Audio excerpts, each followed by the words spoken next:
Assalamualaikum warahmatullahi wabarakatuh.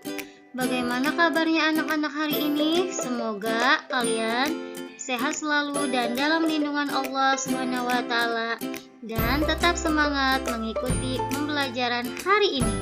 Hari ini hari pertama kita belajar tematik di semester kedua. Semangat belajar ya anak-anak. Baiklah, sebelum belajar kita berdoa terlebih dahulu. Before our study, let's say basmalah. Bismillahirrahmanirrahim. Rabbi zidni ilma warzuqni fahma. Ya Allah, tambahlah ilmuku dan pertinggilah kecerdasanku.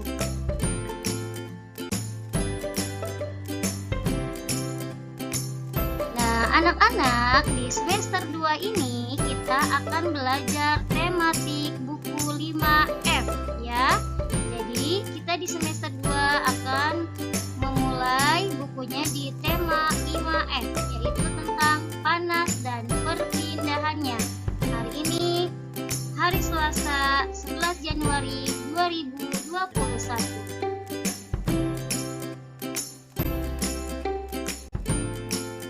Nah, hari ini kita akan belajar sumber energi panas, suhu, dan kalor.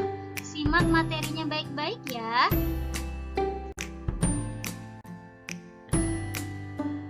Nah, sebelum mulai pembelajaran selanjutnya, hari ini kita simak dulu tujuan pembelajaran hari ini. Nah, yang pertama, siswa dapat menyebutkan sumber energi panas dengan tepat.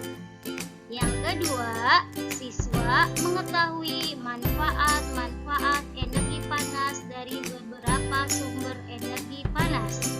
Yang ketiga, siswa dapat menuliskan kegiatan sehari-hari yang menggunakan energi panas.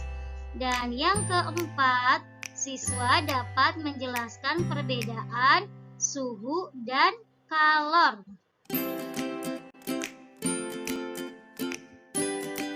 Nah, sumber energi panas. Energi panas merupakan salah satu jenis energi di sekitar kita. Energi panas tidak dapat kita lihat, tetapi dapat kita rasakan. Energi panas berasal dari sumber energi panas. Nah, ada beberapa sumber energi panas.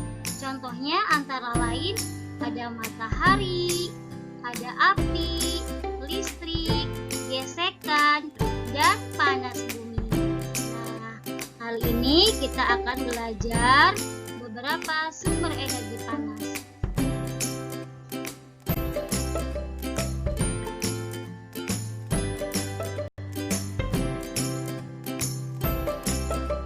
Nah, yang pertama, sumber energi yang pertama adalah matahari. Tahukah kalian matahari? Ya, matahari merupakan sumber energi panas terbesar dan tak terhingga. Tanpa matahari, bumi akan gelap gulita dan tidak mungkin ada kehidupan. Energi panas dan cahaya matahari dimanfaatkan untuk berbagai keperluan. Antara lain untuk proses membuat makanan pada tumbuhan yang disebut fotosintesis, untuk menghangatkan badan, mengeringkan pakaian, serta mengeringkan padi, jagung, dan ikan asin. Nah, ini yang pertama sumber energi panas.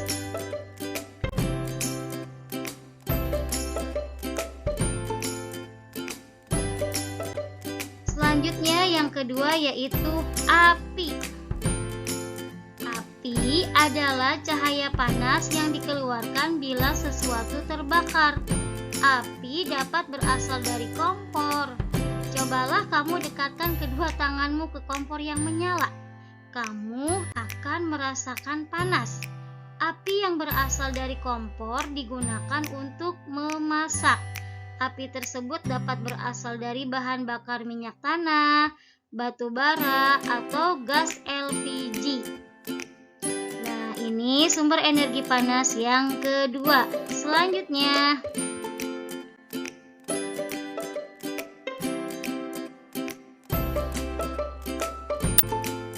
sumber energi panas yang ketiga adalah listrik. Energi panas dapat dihasilkan dari energi listrik melalui seperangkat rangkaian elektronik. Energi listrik dapat diubah menjadi energi panas. Salah satu alat elektronik yang menghasilkan panas dari listrik adalah setrika. Setrika menghasilkan panas yang dimanfaatkan untuk melicinkan dan merapikan pakaian. Contoh alat elektronik lainnya yang menghasilkan panas adalah solder, kompor listrik, pemanas udara, dan pemanas air. Oke. Selanjutnya, sumber energi panas yang keempat adalah gesekan. Gesekan antara dua buah benda dapat menghasilkan panas. Pada zaman dahulu, manusia menghasilkan api dari menggesekkan dua buah benda. Benda yang biasa digunakan adalah kayu dengan kayu atau batu dengan batu. Lama-kelamaan dari gesekan kedua benda dapat menimbulkan percikan api. Di sini kalian bisa lihat gambar atau contohnya ya. Oke. Selanjutnya, sumber energi panas yang selanjutnya adalah panas bumi. Panas bumi berasal dari panas yang tersimpan dalam bumi sebagai akibat dari pembentukan gunung api. Selain itu, panas ini juga berasal dari panas matahari yang diserap permukaan bumi. Indonesia adalah penghasil panas bumi terbesar di dunia. Hal tersebut dibuktikan dengan banyaknya gunung berapi dan tempat pemandian air panas. Nah, ini contoh dari panas bumi ya. Oke, itulah sumber energi panas. Nah, selanjutnya kita akan membahas materi selanjutnya, yaitu suhu dan kalor. Apa itu suhu dan kalor?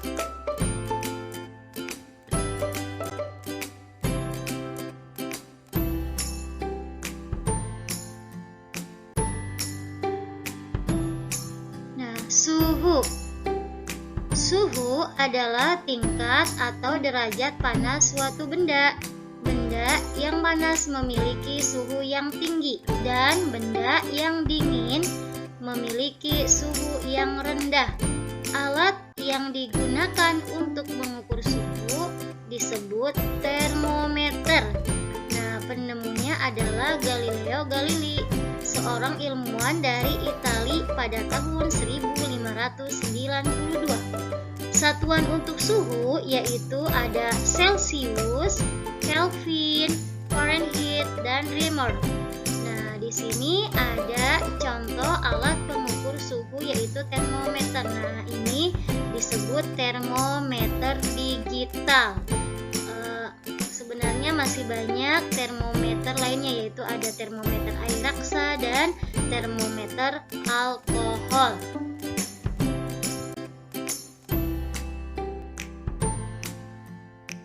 Nah, selanjutnya panas atau yang disebut dengan kalor.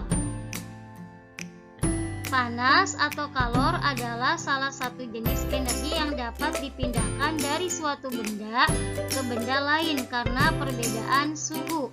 Alat untuk mengukur panas atau kalor disebut kalorimeter. Nah, di sini contoh kalorimeter ya. Nah, itu tentang pengertian panas dan suhu. Nah, jadi apa sih contoh peristiwa tentang panas dan suhu?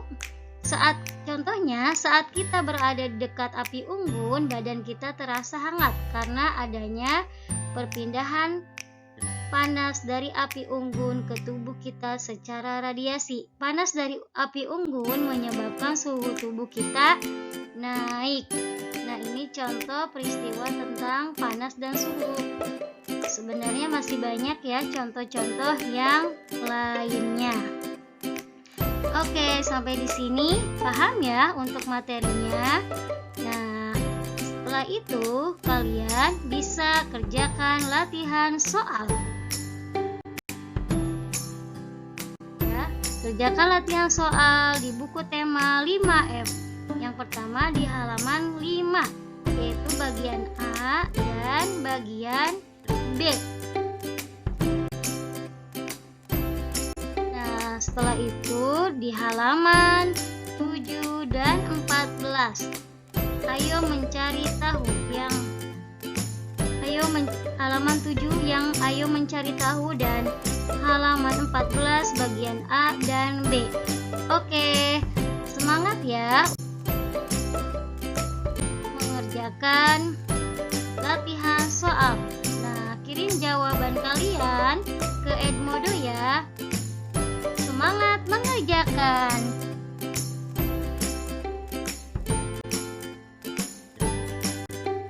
Oke, thanks for your attention. Terima kasih untuk telah memperhatikan pembelajaran hari ini.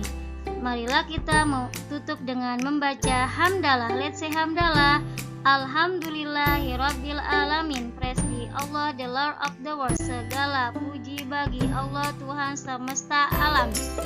Wassalamualaikum warahmatullahi wabarakatuh. Sampai jumpa di pembelajaran selanjutnya. See you next time.